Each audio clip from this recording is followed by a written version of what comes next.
The words hit me like a freight train on that rainy Thursday evening in our cozy Seattle condo, where I'd been sorting through mail at the kitchen counter.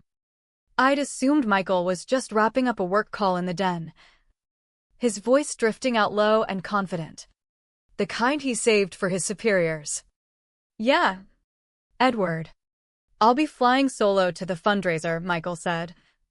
That smooth, corporate edge to his tone. "My wife? Nah. She's not really cut out for that crowd.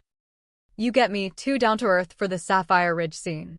My fingers froze on the envelope I was opening, the paper crinkling under my grip. 3 years of building a life together. And this was how he saw me? Plain Jane. Unworthy of his rising star status. He chuckled, the sound twisting like a knife. "Look, she's great in her own way. But come on, works at a little coffee shop. Thrifts her clothes. Not exactly boardroom material. Better to skip the awkward vibes. Right?" Sapphire Ridge Club, the name alone stirred something deep in my chest. A secret I'd buried for our marriage's sake. To Michael, I was just Sarah, the unassuming barista he'd swept off her feet during his lean years as a junior analyst. I heard him wrap up the call with a casual goodbye, and I forced myself to keep sorting, hiding the tremor in my hands. When he sauntered into the kitchen, loosening his designer tie, one he'd splurged on last month, he had no clue about the storm he'd unleashed. "Rough day at the office?" I asked, keeping my voice soft, the way I'd always done to soothe his stresses. "Same old grind," he replied, not even meeting my eyes as he grabbed a beer from the fridge. "Hey, big charity bash this weekend. Super exclusive. Might crash late.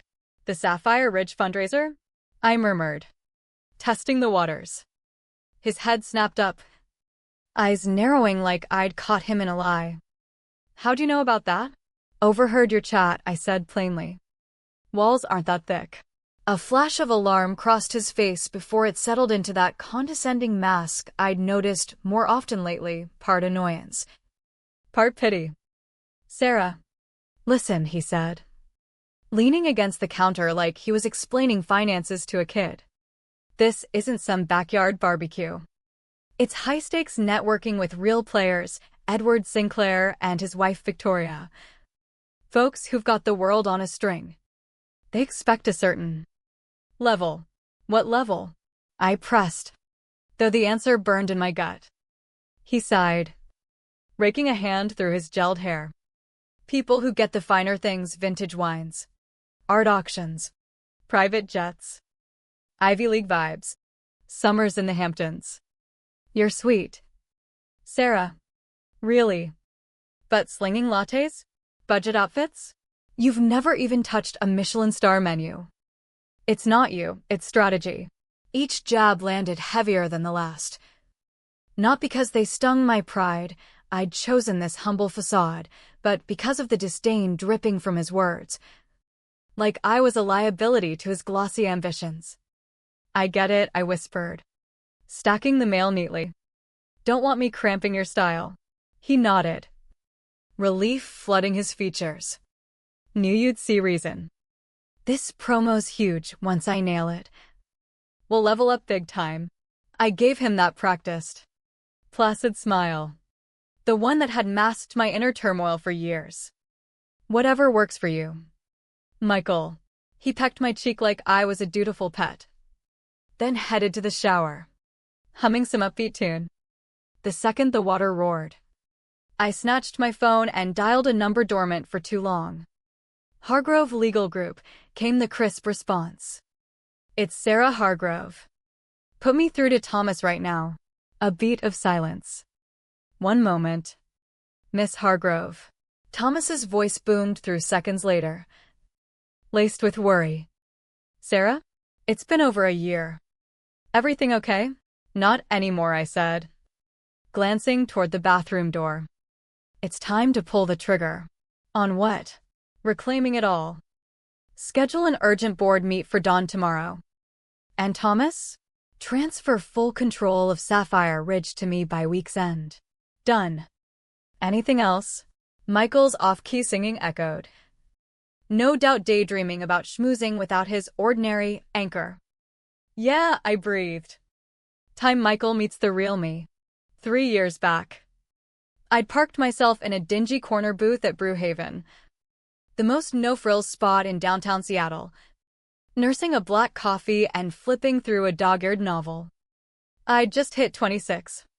Fresh off inheriting the Hargrove dynasty after Mom's passing. And I'd vowed to chase what she'd never grasped, love without the shadow of fortune. The empire was mine, hotels spanning continents, eateries with year-long waits, clubs where entry fees could fund a startup. But I craved authenticity. So I stashed my identity, snagged a barista gig, and blended into the masses. That crisp fall morning, Michael stormed in. I ask you, juggling a laptop and looking like the world was caving in. His suit screamed ambition on a budget. Shoes buffed but battered. He ordered an espresso, slumped nearby, and buried himself in spreadsheets. Tech glitch got you down? I ventured when his mouse slipped for the umpteenth time. He glanced up, hazel eyes weary but warm. You have no idea. Pitched to investors in an hour. And my deck's fried. Sounds brutal. What line of work? Venture capital, he said with a rueful grin. Trying to prove I'm not just the new kid on the block. His humility hooked me, no swagger. Just raw drive from a guy who'd bootstrapped from a modest Tacoma upbringing. Parents factory workers scraping by. We chatted. And soon coffee turned to walks along the Puget Sound. Cheap eats at food trucks. Michael charmed with his stories of student debt nightmares and dreams of stability. Not excess. He saw me as Sarah, the barista with a knack for listening, not questioning my simple path. For months, it felt real. He'd surprise me with wildflowers from the market, debate books over picnics. But cracks emerged after a year. Post his first bump up the ladder, he pushed for fancier dates. Wear that black number, he'd say. It screams polish. Polish over what? I'd ask, masking the unease. Your everyday look, it's cute. But this spot's upscale. At dinner, he'd fidget with the wine list, ordering pricey bottles we couldn't swing. Eyes starting to judge why diners. This is our future, he'd insist. But it rang hollow. More about his ego than us. Marriage sped the shift. Promotions piled on. And so did his gripes about our basic setup, the thrift store decor. My coffee shop shifts. Don't you crave more? He'd prod one night, waving at our modest living room. More than what we've got? Then average. Sarah, upgrade your skills. Snag a corporate gig. We could rub elbows at galas. Join elite circles. The bitter twist? I could have handed him that world on a platter. But it would have poisoned the purity I'd sought. I'd loved the Michael who valued heart over hype. Not this status chaser molding me into his trophy. When he started soloing company soirees, claiming it's less stress for you, the hurt festered. He was right. I hated watching him morph into a stranger. Ashamed of the woman who'd chosen him over empires. But he didn't know those elite circles bowed to me. As I paced our condo that Thursday, water still pounding in the shower, I realized the man I'd married had vanished. Swallowed by vanity. It was time to shatter his illusions. The Hargrove legacy started with Grandpa's loan-in the 40s. But Mom, Elena, ballooned it into a behemoth, resorts in 50 nations. Michelin havens. Clubs like Sapphire Ridge. Her pride and joy. She'd snagged the historic Seattle estate in 2019, pouring millions to craft the Pacific Northwest's pinnacle of exclusivity. Just 60 families ponied up $600,000 yearly for access. Michael's boss, Edward Sinclair, had groveled on the waitlist for 18 months before Mom greenlit him. I'd been raised in penthouses and power lunches.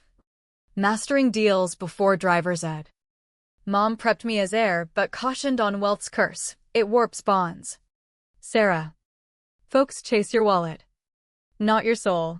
She succumbed to illness at 24, bequeathing me $15 billion. Thomas and the board steered the ship while I pondered my path. No rush, he'd said post-funeral.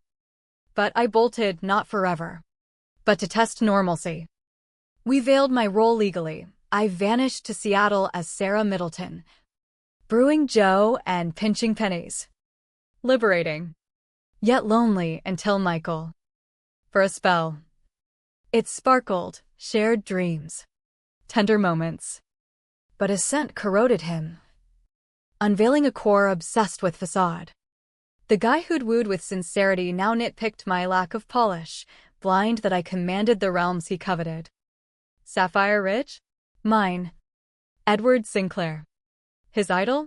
He'd penned a sycophantic plea for membership, fees fueling my philanthropies. In that condo. Post-call. I ignited the endgame. Thomas. Engage full protocols, I commanded. Sapphire Ridge ownership to me. Direct. Board huddle at dawn, vet the gala roster. This unmasks you, he warned. My masks cracked, I shot back. Time to own it. Friday dawned gray and relentless, mirroring the resolve hardening in my veins. Michael bolted early, muttering about meetings. Barely a goodbye. I shed my barista shell. Driving to Hargrove Tower, a sleek monolith piercing Seattle's skyline. The exec lift whooshed me up. Thomas and the board awaited in Mom's preserved office.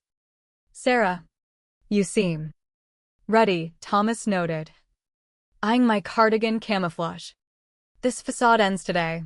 The briefing flew. Empire up 35%. Sapphire Ridge netting $50 million yearly. Galas packed, tech titans. Old money, detailed board member Lena Ruiz. Sinclair's anchoring a prime table. Wooing prospects. I scan the layout. Edward center stage. Michael likely orbiting. Desperate for scraps. Adjustments. Prep the penthouse suite for me styling. Glam squad. And deep dives on Sinclair's crew. Purpose. Thomas probed. To grasp who Michael's idolizing and why he's buried me. Dossiers piled by noon. Edward's empire on shaky ethics, insider trades. Community displacements. Victoria's charities skimmed funds. Their posse? Harassment suits. Shady loans, the veneer of success masking rot. These were Michael's betters. Then the kicker, Michael's finances. Overextended debts from flash living, Thomas revealed. And whispers of divorce talks at work. Betrayal surged. Hot and final. He preached elevation while sinking us. Reconsider, Thomas urged. No. This illusion dies. Saturday crackled with tension. Like storm clouds gathering. Michael vanished for prep. Oblivious, I loomed floors above at Sapphire Ridge's owner penthouse. Mom's retreat gleamed mirrors. Vanities primed for reinvention. Miss Hargrove. Your team set, announced stylist Marco. LA fresh. 2 hours later. The mirror reflected a stranger, waves cascading. Makeup enhancing hidden fire. Gown in emerald velvet worth Michael's yearly take. Heirloom sapphires winking like secrets unveiled. Elena's spitting image, Marco murmured. Below. Valets herded Bentleys. I spied Edward's limo. Gala at 1:50, Lena updated. Michael's here fidgety. Mirror obsessed. Pity flickered. Then faded. Thomas entered. Folder in hand. Final intel. Inside, Edward's IRS probes. Victoria's thefts. Circle's scandals. Michael's divorce chatter sealed it. This isn't revenge, it's liberation. At 8 sharp. I crusted the grand stairs. Ballroom aglow, chandeliers dancing on polished stone. Orchids perfuming air. Elite milled. Deals bubbling. Edward's table pulse central, Michael animated, inserting quips with the mayor's spouse. In his tux, he glowed, confident. Belonging. Irony choked me. He belonged on my dime. Ladies, gentlemen, boomed the MC. Welcome Sapphire Ridge's owner, Miss Sarah Hargrove. Silence crashed. Head swiveled, Michael's flute shattered. Wine pooling like blood. Edward blanched, Victoria froze. I descended. Path clearing like Moses' sea. Evening. All. Enjoying my club. Eyes on Michael. I smiled. Hello. Love. Surprise. The ballroom hung suspended. A powder keg of whispers and stares. Michael's cycle, shock to horror, mirrored the elite's dawning awe. Sarah. What? He croaked, rising unsteadily. I'm Sarah Hargrove, your wife and this empire's queen. Edward toppled his seat, scrambling up. Miss Hargrove. Oliver, Michael never said that he wed the owner? No. He hid me like a dirty secret. Victoria quavered. We've admired your work. Funny, Michael deemed me too basic for you. Gasps rippled, society's sharks scented blood. Sarah. Explain privately, Michael begged. No, this mess you aired publicly. Your calls. Your gripes. Your divorce plots. Whispers exploded. Pressure warped me, he pleaded. These folks demand perfection. These folks pay me to play here. Edward wilted. His fees now tribute to the scorned. If I'd known you'd fawn? That's the rot, value tied to vaults. Not virtue. Michael reached out. I love you. Now? Post-reveal. I addressed the throng, witness, days ago. He shunned me. Tonight. With billions known. Love flows. What shifted? Not my soul, his greed. Unease stirred, mirrors held up. You squandered my gift, true me. Envelope out, divorce papers. Sign. He took it. Crumbling. Our life, your facade. To the room, learn from this. I turned. Striding free. His final plea echoing. The hidden heiress emerged. Unbroken. The cost of betrayal etched deep, but worth every scar.